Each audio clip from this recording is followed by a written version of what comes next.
नमस्कार, मैं हूं ओम द्विवेदी। स्वागत करता हूं आपका स्टडी IQ के इस प्लेटफॉर्म पे। और आज जो हम चर्चा करने वाले हैं वो है उत्तर प्रदेश की दैनिक खबरों के बारे में। और हमारी चर्चा को आगे बढ़ाने से पहले मैं आपको बहुत ही महत्वपूर्ण जानकारी देने जा रहा हूं। ये सच में बहुत ही कारगर बैच है जिसको P2I बैच कहते हैं। प्रीलिम्स से लेकर के इंटरव्यू तक की संपूर्ण तैयारी आपको यहाँ पर करवाई जाएगी। ऐसे विद्यार्थी जो UPSC के साथ UP PCS की तैयारी कर रहे हैं उनके लिए ये बहुत ही कारगर सिद्ध हो सकता है ये बैच, क्योंकि दोनों एग्जाम्स की जो प्रॉपर अप्रोच है वो आपको इसके बैच के थ्रू बताई जाएगी।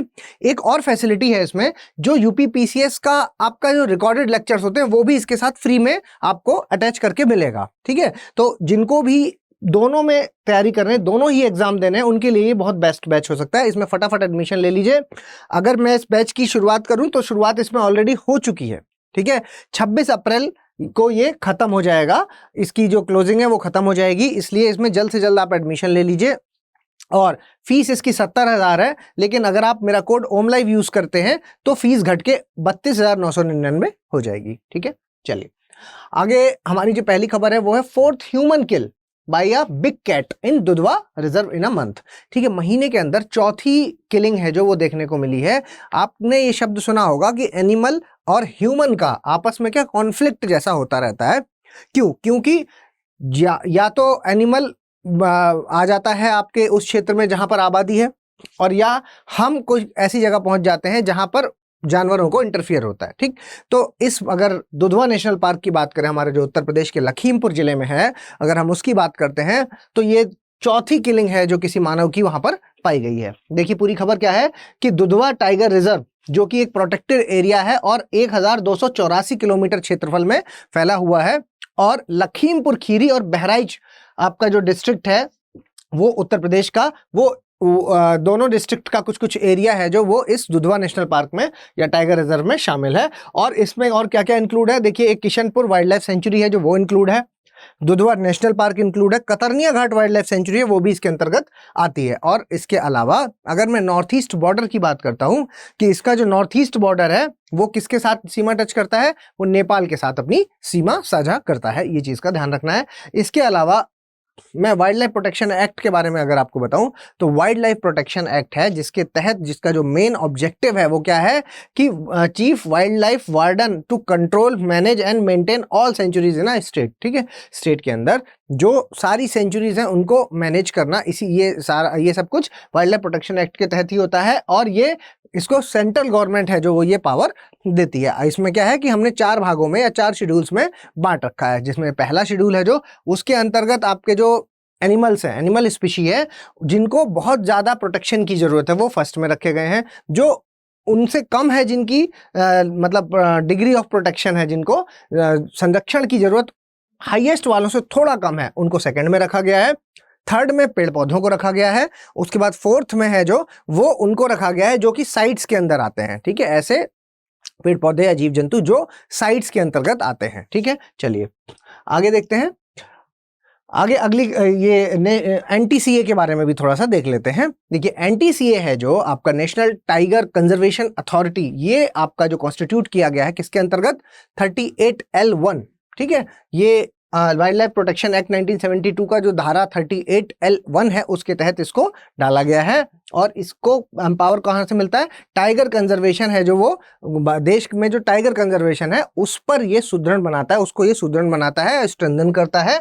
किस तरह से करता है कि गाइडलाइंस है जो वो इन्होंने इश्यू की है टाइगर के स्टेटस के ऊपर। ठीक, और जो कंजर्वेशन के नए नए इनिशिएटिव्स हैं वो चलाए जाते हैं जिसके तहत इसको पावर मिलती है और एम्पावर मिलती है, जिसके तहत ये जो NTCA है वो टाइगर के प्रोटेक्शन के बारे में काम करता है। ठीक है, और प्रोजेक्ट टाइगर है जो हमारा, जो कि 1972 में ऑलरेडी स्टार्ट हो चुका है। और प्रोजेक्ट टाइगर है जो वो आपका एक सेंट्रली स्पॉन्सर्ड स्कीम है। ठीक है, किसके अंतर्गत आता है, ministry of environment, forest and climate change. ये आपको ध्यान में रखना है, ministry of environment, forest and climate change, जो कि इसको फंड प्रोवाइड करता है टाइगर रिजर्व्स के लिए। ठीक है, इन सीटू कंजर्वेशन और एक्सीटू। इन सीटू एक्सीटू में अंतर क्या है, जल्दी से कमेंट बॉक्स में बताइए। ठीक है, इन सीटू और एक्सीटू कंजर्वेशन में क्या बेसिक डिफरेंस है वो आपको कमेंट बॉक्स में बताना है। चलिए अगला देखिए, sugar cane department in UP raises the credit limit of farmer. देखिए आपको पता है कि जैसे बाकी सब में क्या होता है, MSP होता है, वैसे यहां पर क्या होता है, FRP दिया जाता है। ठीक है, तो क्या है पूरी खबर देख लेते हैं। देखिए, शुगर केन डिपार्टमेंट है जो उत्तर प्रदेश ने, उसने क्रेडिट लिमिट है जो वो बढ़ा दी है ताकि एग्रीकल्चरल इनपुट्स में गन्ने की खरीद में आसानी हो जाए। इसके लिए एक ऐप भी बनाया गया है। देखिए कौन सा ऐप है, गन्ना निवेश ऐप। ठीक है, गन्ना निवेश ऐप है, इसको इसके तहत बनाया गया है गन्ना निवेश ऐप। ठीक, ताकि जो फार्मर्स हैं उनको आसानी से ऑनलाइन ऑर्डर करने में बहुत आसानी रहे, इसलिए गन्ना निवेश ऐप है जो इसमें मदद करेगा। इसके अलावा अगर हम इसके एम की बात करते हैं तो एम क्या है कि जो करप्ट प्रैक्टिसेस होती थी जिसकी वजह से सही प्राइस फार्मर्स को या आप कह सकते हैं किसानों को नहीं मिल पाता था, इसके वजह से ऑनलाइन ऑर्डर करने की वजह से अब उनको क्या है, सही प्राइस है जो वो किसानों को मुहैया कराया जा सकता है। ठीक है, चलिए आगे बढ़ते हैं। अगली देखिए कि sugar cane production Uttar Pradesh में किस तरह का है, इसके बारे में थोड़ा सा देख लेते हैं। एवरेज एनुअल प्रोडक्शन की अगर आप बात करते हैं उत्तर प्रदेश में तो वो है 135.64 मिलियन टन है जो औसतन गन्ने का प्रोडक्शन उत्तर प्रदेश में होता है। ठीक, अगर आप एफआरपी यानी कि फेयर एंड रेम्युनरेटिव प्राइस की बात करते हैं तो ये क्या होता है, ये एक मिनिमम प्राइस होता है जिसमें कि गन्ने का रेट है जो जिसमें गन्ने को फार्मर्स से परचेज किया जा सकता है।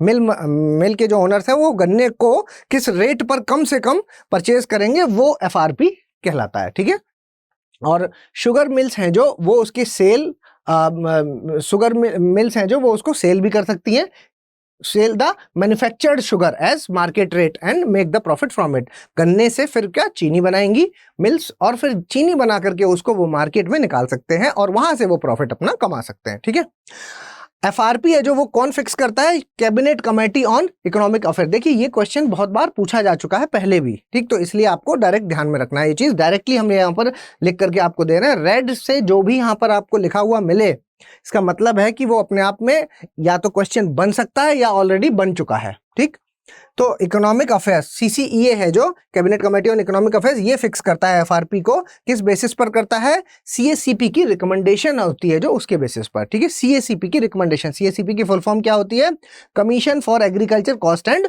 प्राइस। ठीक, इसकी रिकमेंडेशन पर एफआरपी को जो है वो फिक्स किया जाता है, फाइनल किया जाता है इस प्राइस को।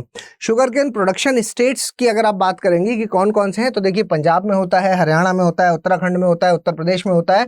ये सभी लोग क्या स्टेट एडवाइज्ड प्राइस सैप जिसको बोलते हैं वो जारी करते हैं जो कि आपके एफआरपी से अलग होता है। ठीक है, दो चीजें होती है, एफआरपी और एक सैप, तो दोनों का नाम आपको ध्यान रखना है। ठीक, आगे देखिए, अयोध्या समेत 11 मेडिकल कॉलेज ऐसे हैं जो कॉलेजों में बनेंगे नर्सिंग कॉलेज। ठीक, नर्सिंग कॉलेज हैं जो उनमें अयोध्या के अलावा 11 और हैं जिनमें नर्सिंग का कोर्स इंट्रोड्यूस किया जाएगा। ठीक है, भूतल सहित 4 मंजिला बनेंगे एकेडमिक ब्लॉक। ठीक है, देखिए पूरी खबर क्या है कि सेपरेट नर्सिंग कॉलेज हैं जो उनको 11 मेडिकल कॉलेज के अंतर्गत उनको डाला जा रहा है, वहां पर उनकी यूनिट को बनाया जाएगा।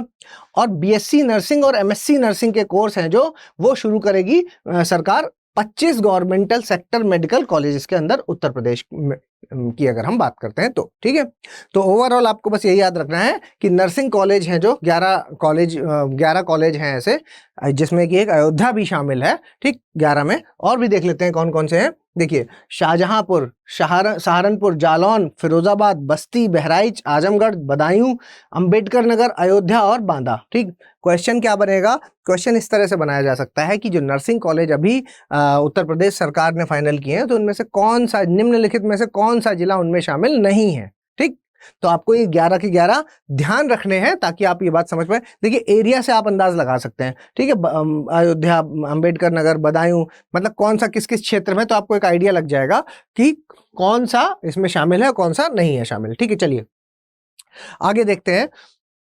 Women from 60% of workforce in GI tagged handicraft in eastern UP. ठीक है, ईस्टर्न यूपी में ऐसी महिलाएं जो कि मतलब जो जीआई टैग मिला हुआ है ईस्टर्न यूपी में, उनमें से 60% हैं जो वो वर्कफोर्स में से टोटल महिलाएं हैं। ठीक है, देखिए क्या है पूरी खबर कि वर्ल्ड इंटेलेक्चुअल प्रॉपर्टी डे, जो वर्ल्ड इंटेलेक्चुअल प्रॉपर्टी डे हुआ वो कब मनाया जाता है, याद रखना, डायरेक्ट डेट वाले क्वेश्चन भी पूछे जाते हैं, तो 26 अप्रैल को। ठीक है, कमेंट बॉक्स में बताइए कि पृथ्वी दिवस किस दिन मनाया जाता है, अर्थ डे किस दिन मनाया जाता है। इसके अलावा दूसरा देखिए, the Indian intellectual property office represents the national IP award. ठीक, कौन करता है, इंडियन इंटेलेक्चुअल प्रॉपर्टी ऑफिस, क्या नेशनल आईपी अवार्ड है जो उनको प्रेजेंट करता है। किस किस क्षेत्र में, ये सारे जो क्षेत्र यहाँ पर लिखे हुए हैं, इनोवेटर्स, ऑर्गेनाइजेशन, कंपनी हो या पेटेंट हो, डिजाइन हो, ट्रेडमार्क, क्योंकि आपको पता है देखो जीआई टैग किसको दिया जाता है, कुछ विशिष्ट करने पर, ठीक है, कुछ विशिष्टता होनी चाहिए, या वो खाने की चीज हो सकती है या कुछ वो बनाने की चीज हो सकती है। जैसे अभी आप तमिलनाडु के वो जो घड़े हैं, पॉटरी है, ठीक है, नाम दुरई ऐसे करके कुछ नाम है, उसको आप सर्च करिएगा, अभी है ना आजकल में ही उसको भी जीआई टैग मिला है क्योंकि वो घड़े हैं, ठीक है, और वो वैगई नदी से वहां से वो जो मिट्टी है वो लेकर के आई जाती है और फिर वो विशिष्ट तरीके के घड़े हैं जो उस पर बनाया जाता है, ठीक। अब वो क्या है, उसकी विशिष्टता वहीं पे पाई जाती है। दूसरा एग्जांपल मैं आपको खाने से देता हूँ, बीकानेरी भुजिया का। देखिए बीकानेरी भुजिया है जो, वो कहाँ मिलती है, वो उसको जो जीआई टैग मिला है वो बीकानेर वाले को मिला है। अब इसका मतलब ये नहीं है कि वो भुजिया का प्रोडक्शन बीकानेर के अलावा कहीं और होता ही नहीं है, ऐसा बिल्कुल नहीं है। उसका प्रोडक्शन नोएडा में भी होता है, लेकिन जो जीआई टैग मिला है वो बीकानेर वाले को ही मिला है, ठीक है। तो प्रॉपर प्रोपोर्शन, वो जो जिस चीज के लिए उसको जीआई टैग मिला है उसका प्रोपोर्शन क्या फिक्स है, वही टेस्ट आपको हमेशा मिलेगा। और आप पैकेट में भी देखेंगे तो ये अंतर आप पाएंगे कि जिसका मैन्युफैक्चर आपके बीकानेर में हुआ है वहां पर तो जीआई टैग भी उनके पैकेट में लिखा है कि ये जीआई टैग नंबर फला फला, लेकिन नोएडा वाले में ऐसा नहीं मिलेगा, ठीक। तो आपको ये चीज अंतर आप कर पा रहे होंगे, ठीक है। आगे देखते हैं, द वुमेन कॉन्स्टिट्यूट, महिलाएं हैं जो इन चीजों से जो वर्कफोर्स से जुड़ी हैं वो है 60%, ठीक है। जो भी जीआई टैग से काम करती हैं जो, वो मैक्सिमम कितनी है, महिलाएं हैं। पुरुष कितने हैं, लगभग 40%, लेकिन महिलाएं का 60% है यहाँ पर वर्कफोर्स। उसके बाद 23 जीआई टैग आइटम है टोटल। अगर आप ईस्टर्न यूपी की बात करेंगे तो टोटल 23 आइटम है। Handloom, handicraft, agriculture, horticulture, natural goods, Chunar, sandstone, इन सब चीज़ों से मिले हुए बनारस और उसके एडजॉइनिंग अगर आसपास के जिलों की अगर आप बात करेंगे तो टोटल मिला के आपके 23 जीआई टैग्स आइटम है, ठीक है। आगे देखते हैं, फूड, स्वीट्स, म्यूजिकल इंस्ट्रूमेंट, खाद्य पदार्थ, आपकी मिठाइयाँ और आपके म्यूजिकल इंस्ट्रूमेंट हैं जो काशी के, उनको भी इसमें इंक्लूड किया गया है, ठीक है। आगे बढ़ते हैं, आगे देखिए कुछ क्वेश्चंस है उनको डिस्कस कर लेते हैं। How many schedules are there presently in the wildlife protection act 1972? 6 schedule, 5 schedule, 4 schedule या 9 शेड्यूल, बताइए जल्दी से कमेंट बॉक्स में। दूसरा देखते हैं, who recommends the fair and remunerative price? FRP कौन रिकमेंड करता है?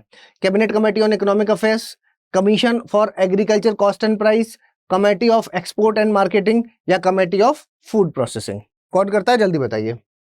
अगला देखिए, बीएससी नर्सिंग और एमएससी नर्सिंग का कोर्स है जो, वो has not been started which government sector medical college in UP? Ambedkar Nagar, जैसा मैंने कहा ना कि ये पूछ सकते हैं कि कहां पर नहीं हुआ है शुरू, अम्बेडकर नगर, फिरोजाबाद, बस्ती या मुरादाबाद, कहां नहीं शुरू हुआ ये आपको बताना है। अगला देखिए, when is the world intellectual property day? आपका जो इंटेलेक्चुअल प्रॉपर्टी डे है वो कब सेलिब्रेट किया जाता है? 22 अप्रैल, 24 अप्रैल, 6 मार्च या 26 अप्रैल को? कब किया जाता है, जल्दी से कमेंट में आपको बताना है। मेरे ख्याल से ये जानकारी आपको पसंद आई होगी, तो प्लीज़ इसको लाइक, शेयर और सब्सक्राइब कर दीजिए। इसके अलावा अगर आप मुझे कुछ सजेशन देना चाहें तो प्लीज़ कमेंट बॉक्स में बताएं, या फिर आप om.narayan@studyIQ.com पे आप मुझे मेल कर सकते हैं। और @omdivedi_studyIQ, ये ओम द्विवेदी स्टडी IQ मेरा चैनल है जिस पर ये जो फाइल है ये मैं शेयर कर दूंगा, ठीक है। और @omdivedi007 ये मेरा पर्सनल यूजर नेम है जिस पर आप मुझे पर्सनली मैसेज कर सकते हैं। जल्दी मिलेंगे अपने अगले लेक्चर के साथ, तब तक के लिए धन्यवाद।